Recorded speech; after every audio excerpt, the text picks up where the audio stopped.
Welcome to FS-ISAC's podcast, FinCyber Today. I'm Elizabeth Heathfield, Chief Corporate Affairs Officer at FS-ISAC.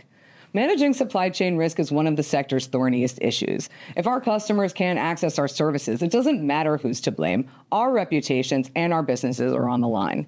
I spoke with Ariel Weintraub, CISO at Aon, about how financial firms and the sector can achieve supply chain resilience to ensure we can keep operating no matter what. Thanks so much for being here. I know it's a topic that we've talked about before, but how do you define supply chain resilience in today's world? Well, I think first it really does mean different things to different people. And resilience is different in the cyber lens than it is in the physical lens. But for us, and I think it probably does apply to physical as well, what are the critical links, either both upstream and downstream, that could have a significant business disruption to the entire business or to business processes? And then how do we eliminate those or create more opportunities for switching so that we have less disruption? Given some of the recent incidents, CrowdStrike comes to mind, but it's not the only one. Where do you think we are as a sector on the journey to supply chain resilience? I think that the hardest part about it is the cost of switching. Like the switching cost we've created, both from a security supplier standpoint, from a broader technology standpoint, we've created these really sticky business processes and solutions that make it more difficult in the event of an emergency or even in the longer term to switch out problemsome suppliers, that I think as a sector, we're struggling with more of the agility that we need to be more resilient. So the stickiness of the way we've implemented a lot of these bits in the upstream and downstream process, I think have been the biggest blocker to what could be more of a resilient process. And how do you think we tackle that problem? Because as you say, right, we're as a sector, we're dependent on quite a few large suppliers. How do you think we sort of get out of the situation that we're in? I think there's so much customization that we do, and I'm talking specifically about technology suppliers. We do so much customization of, okay, this isn't going to work for us out of the box because every organization thinks they're special, right? That they have their own problems. And so we create so much custom workflow that, again, back to the switching cost, it would be a big project to switch from one to the other. And maybe I'll use cloud as an example also of where resilience could work better if we were focused on, which is we don't as an industry take advantage of really being cloud native. We aren't containerizing all of our applications. And in a truly cloud-first environment, you actually can switch from one cloud provider to another if everything is in a container. Maybe not instantly, but faster than we would be able to today. But I think especially in financial services where we have older applications and platforms, even when we're moving to the cloud, we're not fully containerizing that they're cloud native such that we could easily switch from one to the other. But if we use it as kind of like a model, how can we do more of that containerization of our solution so that either in an emergency or in the event of a shorter term disruption where we need to move from one to the other, it's not, let's start from the beginning of how to move from one solution to another. What role do you think AI and automation have in this journey? I mean, certainly there are some tasks that today maybe humans perform that could be sped up through automation. And with agentic AI, for example, maybe we can make faster decisions about how to move from one function to another using the same kind of methodology that a human would use, but maybe speed up some of those or using more information, giving that agent more context about how other companies maybe solve that problem. So I think it's probably early in developing that, but I'm thinking about it in the knowledge worker space of how do we speed up some things that are knowledge worker specific without, it's not going to be autonomous, but it's giving that a little bit more context to make better decisions and faster. I want to go back to the containerization. So do you think is standardization, because what you were talking about earlier, right, is it's also a standardization, right? This idea that you're not actually that special. Yeah. you could probably do things in a more standard way, which would enable you to change faster. Do you differentiate between containerization versus standardization? Well, first, I just made it up, so I have to think a little bit about it. No, but I think maybe. I do think that they're slightly different, which is, and I started to go down probably the standardization path, which was, yes, we customize too many things, and that's why when we just GRC platform A, we want to put in B, it's not just about taking this one out and implementing this one. It's walking back all of the things that we've integrated it with.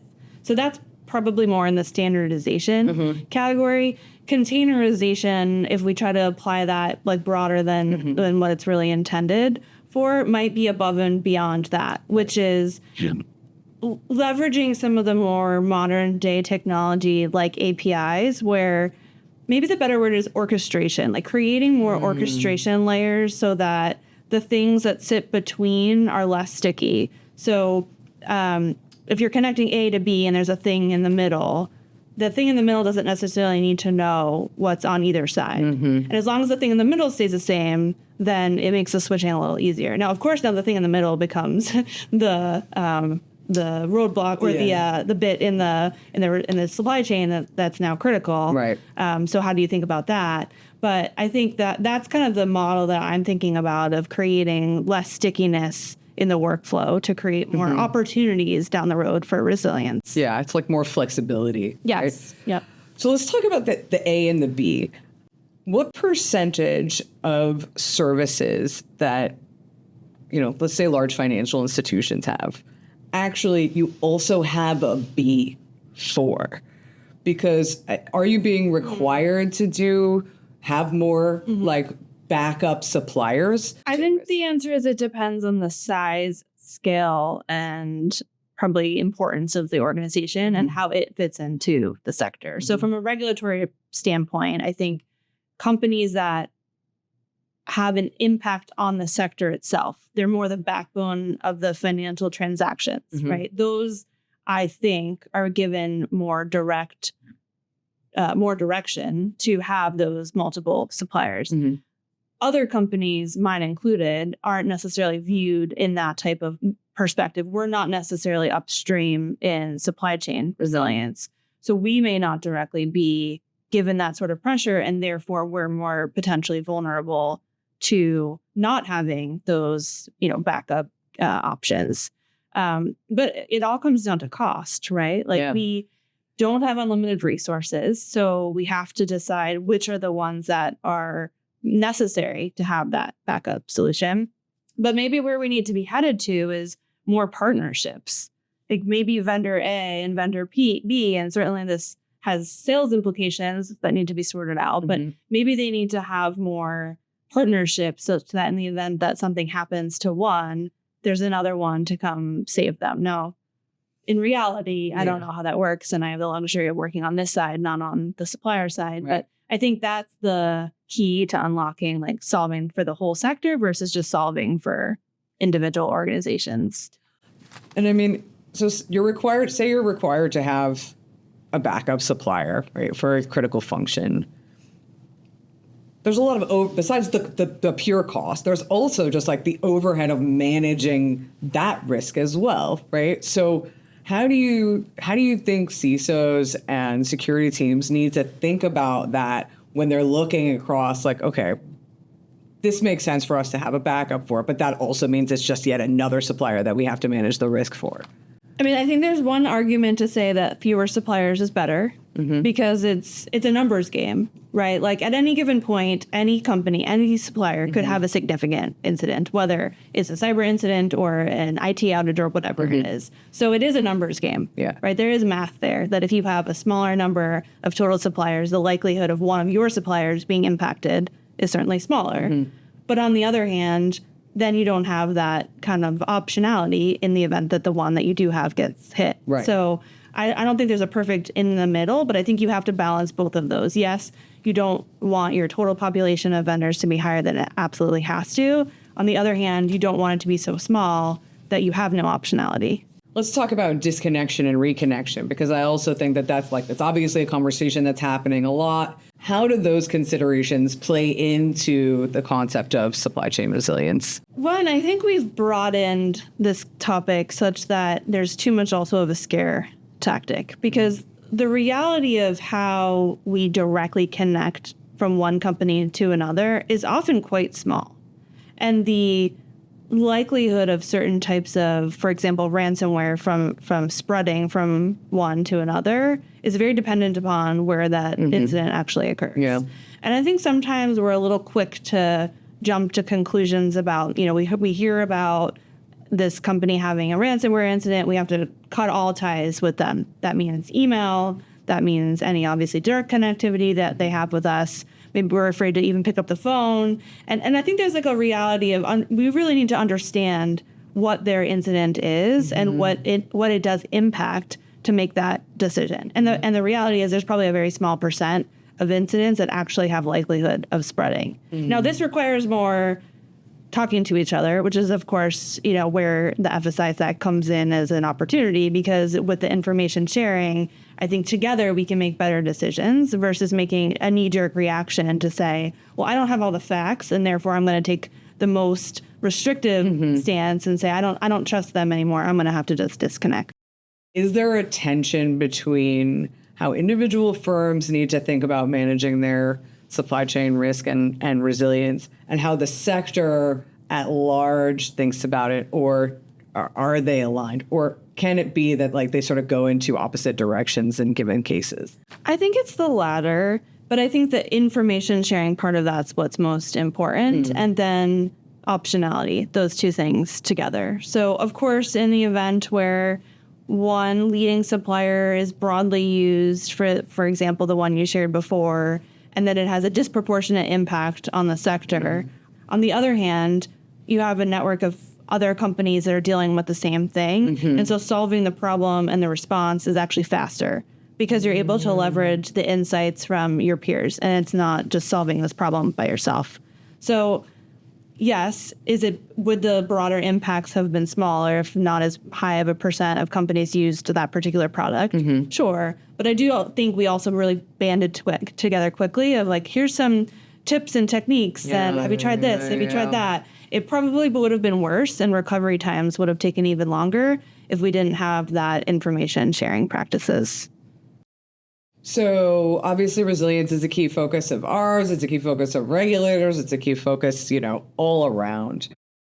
Beyond, exercises and incident response playbooks, is there anything that we should be doing that we're not yet doing to kind of prepare for a really big systemic incident?